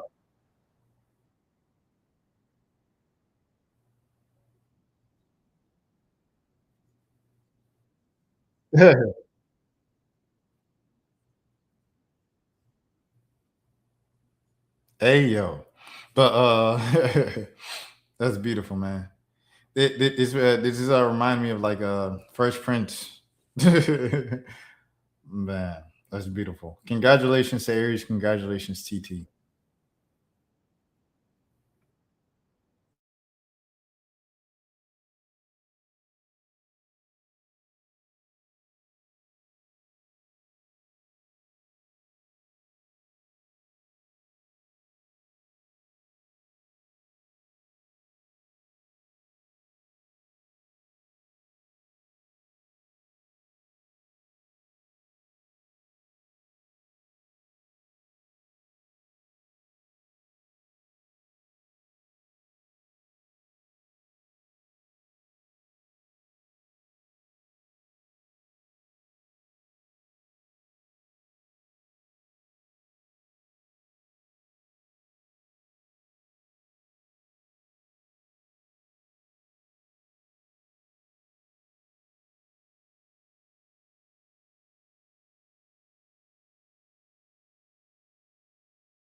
Congratulations, man. There's big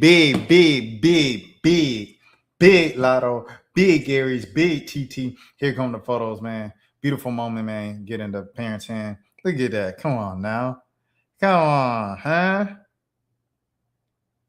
Come on, bro. Real man don't need a billionaire brother-in-law to afford a ring. Chill out. Salute to TT, man. Shout out Aries, bro. And India Love with the congratulations.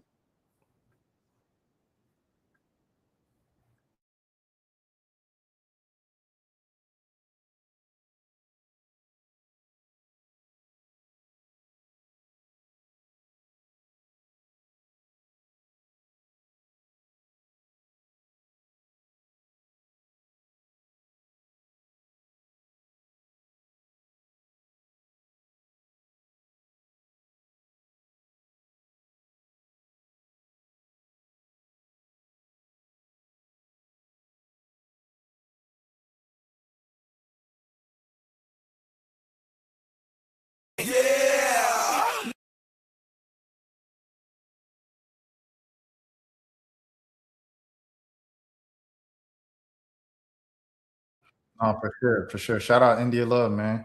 Hey, bro, that's all I got for today. You saw I was looking at my phone dang near the last 15 minutes communicating about work stuff when I ain't working today. But until next time, man. Have a good morning. Have a good afternoon. Have a good evening. Have a good night. Have a good day. If nobody else told you today, I care for you. Happy Mardi Gras. Happy Fat Tuesday. Rest in peace to Jesse Jackson. Rest in peace to my uncle, man. Shouts out to everybody out there, man. My name is Rashad Milligan. If you're new to the channel, this is the World of 10K subs. We live on this channel each and every single day. If we not live, then we upload an original content each and every single day like I've done for the past 349 days. Until next time, peace. Rashad, why you Anyways. didn't hit me up? Hey, Rashad. What's up, Rashad? Thank you, Rashad. Brother, I love you, brother. What's up, Rashad? What it do, boy? Hey, Rashad.